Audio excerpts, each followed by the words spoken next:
Because he had Castlage and he got the next upgrade also for free.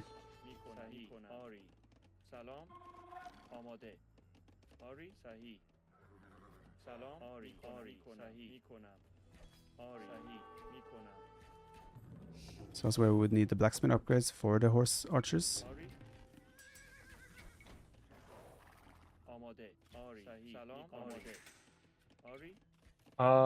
He's building something. That's a crepe post. Okay, I'm gonna start guiding you a bit more actively. I just drop a town center there with those villagers on the stone. On the stone. The How come it was like blacked out? Yeah, the enemy unit was on top of the foundation. You want to run the wood villagers on the top where he's building. Because he's building an equivalent to a castle. It's a crepe post. It's a cheaper version of a castle that he has. It's not as strong, but it functions the same way. Cavachers is still a good unit choice for you here. Okay. In the stable, you have Bloodlands and Husbandry. Both upgrades affect Cavachers. Okay, you did them already. Yeah, I did. Okay, so we don't want to do that many vills on stone. We still want to have a solid amount, maybe like 10, but we can still pull like half of them back to gold. The third range we also never really completed. Oh, he got body blocked, I think. Yeah, correct. And now, sure, he has a bit of pressure there, but you still have very likely better units, and you can just delete your lumber camp in between there and place it. That would have been the natural thing to do. Yeah, this works as well. So you have mobility now, you have range units, you can go and be aggressive. Should there be a threat, you can always come back or just rely on reinforcements. Do I just start trying to break down... Wait, why did I lose 2 farms? They probably expired, and since you had lost villagers, they just moved over to the other farms that were not occupied. Why do they expire? Because they eat all the food that was on the farm. That still doesn't make sense to me. Like a farm will spawn with X amount of food. When that food is done, the farm expires. You have to remake it all the time? Yes. Oh. I see. Not I thought it was like the product of some kind of harassment. No. Wow. Easy to break palisade walls. Yeah. With castless units, they go down pretty fast. So now we just want to see, he walled very far out, so there's a big chance he's not protected everywhere inside his base. He has a lot of space. So yeah, spreading out 2 groups is great. I want to keep macro. He's trying to do defensive crapos now to build up, but it takes a long time to build. So that one we can deny. There's still a few ledge skirmishers, so you can easily take the fight with castless units.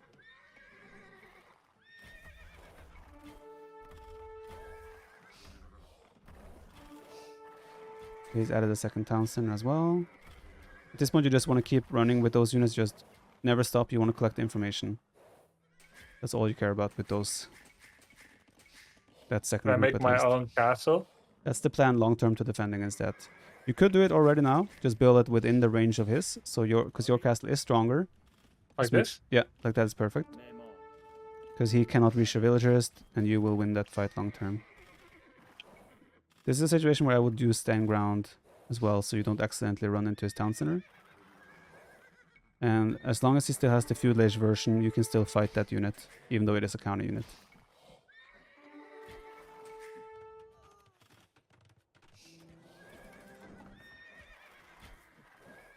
For example, if that second group was on stand ground now, they wouldn't have ran into the town center. I think it is on stand ground. Okay. Now he's panicking and dropping a seed workshop because he needs to make scorpions or mangonels to deal with this. At this point, you're in a position where that army is not... You don't have to overmicro your army on the top. You've done damage, you've forced idle time, focus on the economy, get the macro up again, and then revisit those units unless they get attacked. So we haven't produced couches for a long time. We could add more farms, more town centers, university, a lot of small things we could spend our resources on.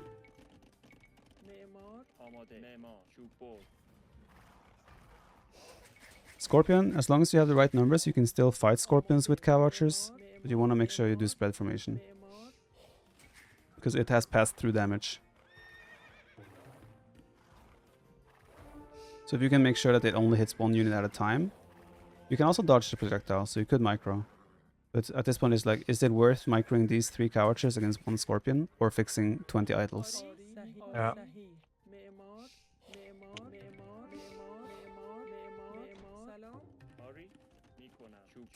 Want to try and also spread our lumbers a little bit because we have so many villages on one lumber camp. I would also, in your shoes here, I would delete that palisade wall, all of it. It's just interfering with your development here.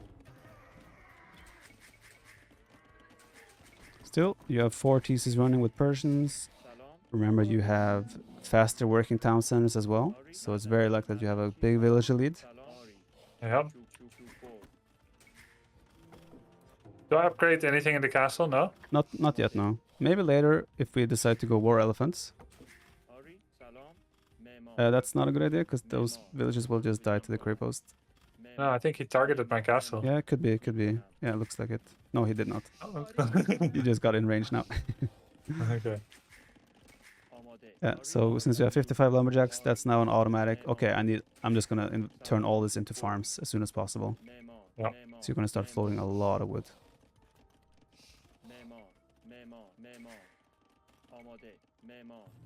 Do I still make calf archers? I would have kept producing the whole time, yeah, because it's like just an active mobile Oh, range. they cost mostly gold and wood. I didn't know that. Similarly to crossbowmen. With the amount of wood income, if you want to be really cool, we're gonna go elephants. Do you want to be cool? Yeah, of course I want to be cool. Okay, so the fact that we have 69 nice lumberjacks right now means that that's going to be a lot of farms. And to produce elephants, we need a lot of farms. Okay. So just keep turning those lumberjacks into farmers. Okay, for war elephants, we also need castles. We could afford another one, but we want to they're find... from castles. Yeah. We're being raided right now, by the way. Did we get ballistics yet? Were we able to afford it? I don't know where. Oh. It's the one in the university. Oh yeah. You just clicked it. I did? The university. There we go. Ballistics. There we go. Yeah. His unique unit, you will see, it's on a horse, but when he dies, he gets dismounted and he still has an infantry unit.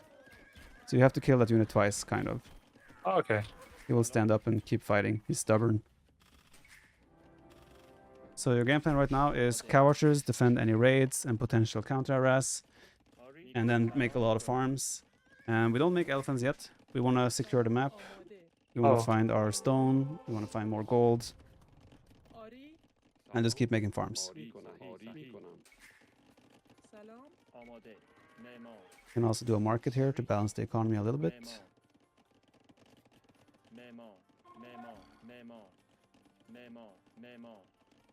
And we found a stone now there as well. That's perfect.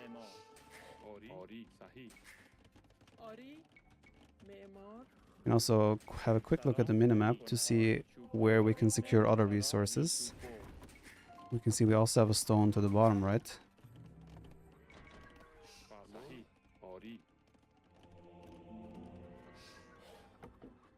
This one? Yeah. Yeah, that would be a good... I would build on the hill there. Castles will also benefit from hill bonus.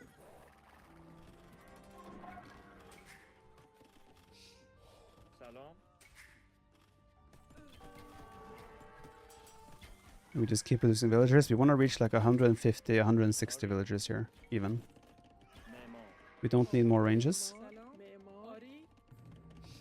I'll just let them finish. Yeah, that's fine. We're gonna be cool, right? Yeah.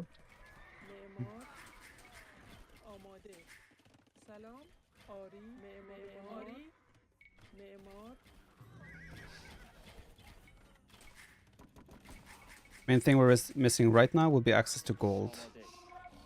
Elephants cost a lot of food, but they also cost a hefty amount of gold. Okay. Where's my monk? Then I'll make some scouts to do scouting. You can do that. You cannot shift queue movements from a production building, by the way. Yeah. Nice try. See, we have gold there, so that could be something to secure. Since you have the mobile army now and you have 2 castles up, you can also make an argument for using your cow watchers. Leave a couple of them at home to defend, but the rest can go and counterattack.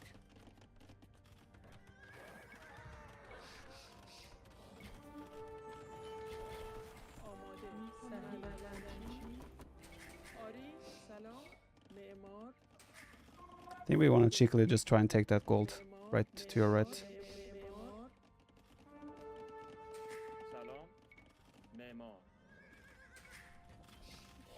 Okay, let's also drop a market.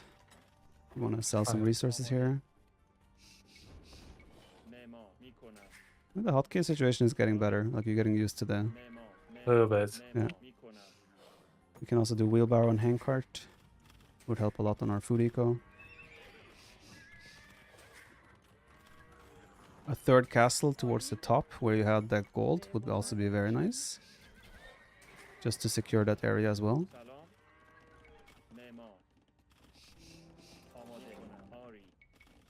Now you're ready to be cool. Okay. Let's go to the market, sell like 2,000 wood. Bottom. Sell like 2,000 wood. Then we can click Imperial Age. And now we start being cool. You can produce a cool unit. Okay. We're gonna want blacksmith upgrades. Blacksmith? Which one? Same as for cavalry.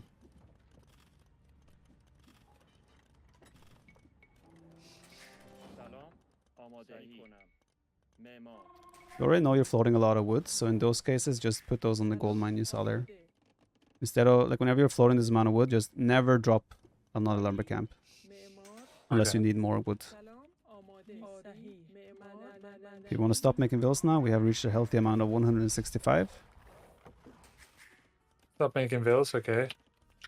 We can do handcart, however. Keep doing blacksmith upgrades. Where's my monk? Sent one to the bottom right, I believe. Yeah, he's on next to the castle there. Can I shift command him back home? Yes. You can put right in the monastery even.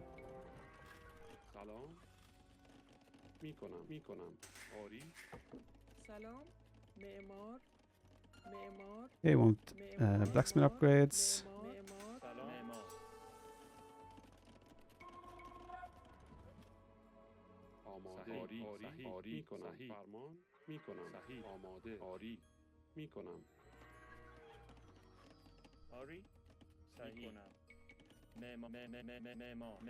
It's easier to farm in AoE4. Yeah. They don't produce so... I must say, this one is kind of me rebelling against... That's fair, that's fair. Like, it was ugly on purpose. Yeah. Okay, in the castle, we want to build, like, we can do another 2 castles here. Because we have the stone now, we just want to get more production for elephants. It doesn't really matter where they go even. Normally you place them a bit strategically to control an area, but right now we're all about getting the production.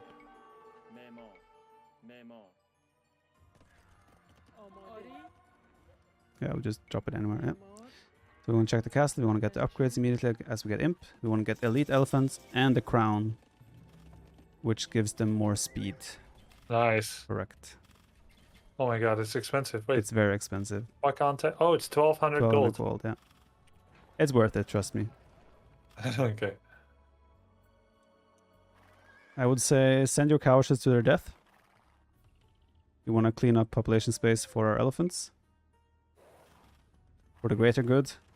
This elephant, wait. Why is he walking like that? Oh. Not sure.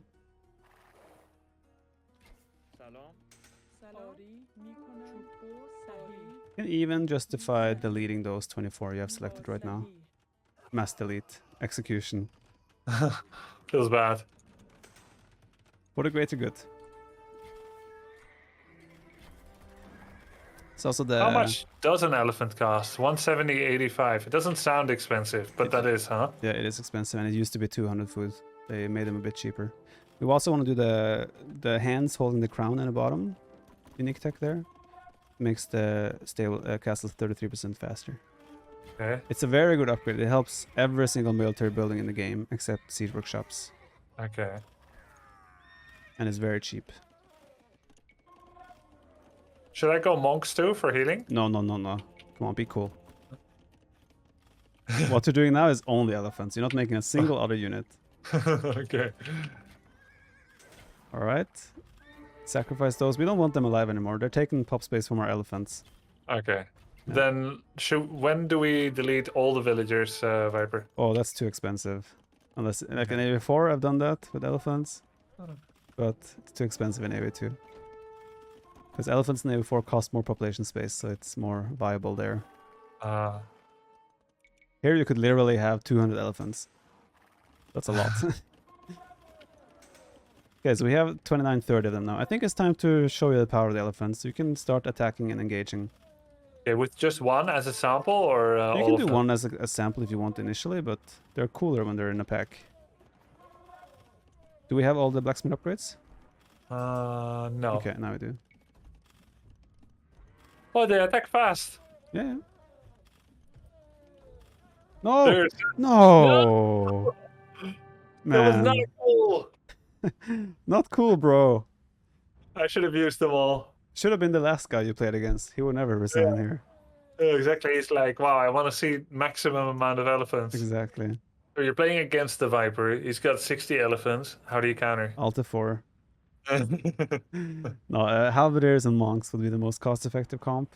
Unless you have some sort of unique unit that can also deal a healthy amount of damage. All right, the monks for conversion. Yeah, exactly. A 2-on-2, 1-on-1, or are you? Is this your time? I'll let you choose, whichever you prefer. Let's play a 2-on-2. Okay.